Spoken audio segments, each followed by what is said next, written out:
എല്ലാവർക്കും info media ബ്ലോഗിൻ്റെ പുതിയ ഒരു വാർത്താ അപ്ഡേറ്റിലേക്ക് സ്വാഗതം. കേരളത്തിലെ റേഷൻ കാർഡ് ഉടമകൾ പ്രത്യേകം ശ്രദ്ധിക്കേണ്ട ഒരു പ്രധാനപ്പെട്ട അറിയിപ്പാണ് ഇന്ന് നിങ്ങളുമായി പങ്കുവയ്ക്കുന്നത്. നിങ്ങളുടെ കൈവശം ഇപ്പോൾ വെള്ള അല്ലെങ്കിൽ നീല റേഷൻ കാർഡാണോ? നിങ്ങളുടെ കുടുംബം യഥാർത്ഥത്തിൽ സാമ്പത്തികമായി ബുദ്ധിമുട്ട് അനുഭവിക്കുന്ന കുടുംബമാണോ? എങ്കിൽ റേഷൻ കാർഡ് മുൻഗണനാ വിഭാഗത്തിലേക്ക്, അതായത് പിങ്ക് കാർഡ് വിഭാഗത്തിലേക്ക് മാറ്റുന്നതിനായി അപേക്ഷ നൽകാനുള്ള അവസാന അവസരമാണ് ഇപ്പോൾ ഉള്ളത്.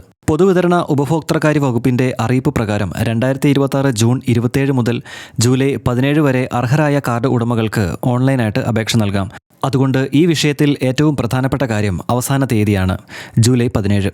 അവസാന ദിവസം വരെ കാത്തിരുന്നിട്ട് സെർവർ തുറക്കുന്നില്ല, OTP വരുന്നില്ല, അക്ഷയയിൽ തിരക്കാണ് എന്നൊക്കെ പറഞ്ഞാൽ തീയതി നമ്മളോട് സഹതാപം കാണിക്കില്ല. അതിനാൽ അർഹരായവർ കഴിയുന്നത്ര നേരത്തെ അപേക്ഷ നൽകുക. ഇനി ആദ്യം മനസ്സിലാക്കേണ്ടത് എന്താണ് മുൻഗണനാ റേഷൻ കാർഡ്? കേരളത്തിലെ റേഷൻ കാർഡുകൾ വിവിധ വിഭാഗങ്ങളായാണ് ക്രമീകരിച്ചിരിക്കുന്നത്. അന്ത്യോദയ അന്ന യോജന അഥവാ AAY, മുൻഗണനാ വിഭാഗം അഥവാ PHH, പൊതുവിഭാഗം, സബ്സിഡി, പൊതുവിഭാഗം തുടങ്ങിയ വിവിധ കാർഡ് വിഭാഗങ്ങൾ നിലവിലുണ്ട്. കേരള സിവിൽ സപ്ലൈസ് വകുപ്പിൻ്റെ ഔദ്യോഗിക സൈറ്റിലും ഈ കാർഡ് കാറ്റഗറീസ് പ്രത്യേകം രേഖപ്പെടുത്തിയിട്ടുണ്ട്.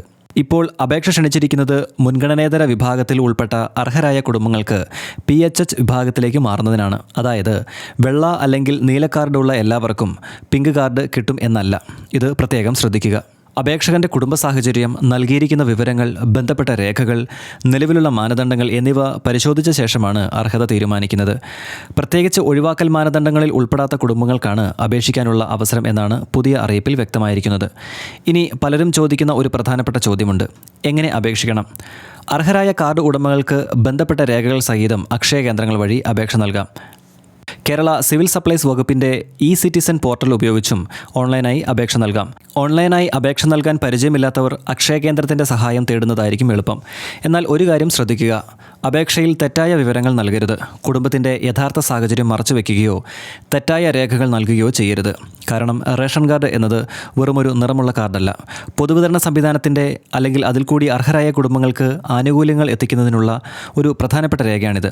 അർഹതയില്ലാത്ത ഒരാൾ മുൻഗണനാ വിഭാഗത്തിൽ തുടരുമ്പോൾ അതിൻ്റെ നഷ്ടം യഥാർത്ഥത്തിൽ സഹായം ആവശ്യമുള്ള മറ്റൊരു കുടുംബത്തിനായിരിക്കും. ഇനി മറ്റൊരു പ്രധാന വിവരം കൂടി: 3 മാസമോ അതിലധികമോ തുടർച്ചയായി റേഷൻ സാധനങ്ങൾ വാങ്ങാത്ത ചില AAY, PHH, സബ്സിഡി കാർഡ് മുൻഗണനേതര NPNS വിഭാഗത്തിലേക്ക് മാറ്റുന്ന നടപടിയും വകുപ്പ് സ്വീകരിച്ചിട്ടുണ്ട്. സിവിൽ സപ്ലൈസിൻ്റെ ഈ റിപ്പോർട്ട് പ്രകാരം 2026 ജൂലൈ 9 കണക്കിൽ ഇത്തരത്തിൽ 83,841 റേഷൻ കാർഡുകൾ NPNS വിഭാഗത്തിലേക്ക് മാറ്റിയിട്ടുണ്ട്. അതുകൊണ്ട് റേഷൻ കാർഡ് ഉപയോഗിക്കുന്നവർ പ്രത്യേകം മനസ്സിലാക്കുക: സർക്കാർ സംവിധാനങ്ങളിൽ ഇപ്പോൾ വിവര പരിശോധന കൂടുതൽ ശക്തമാക്കുകയാണ്.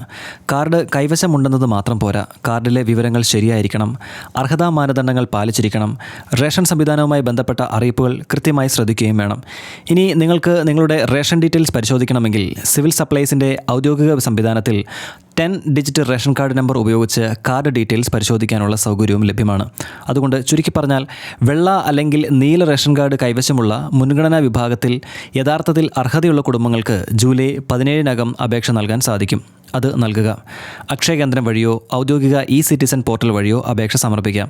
അപേക്ഷ നൽകിയ എല്ലാവരും പിങ്ക് കാർഡ് ലഭിക്കുമെന്ന് തെറ്റിദ്ധരിക്കുകയും വേണ്ട.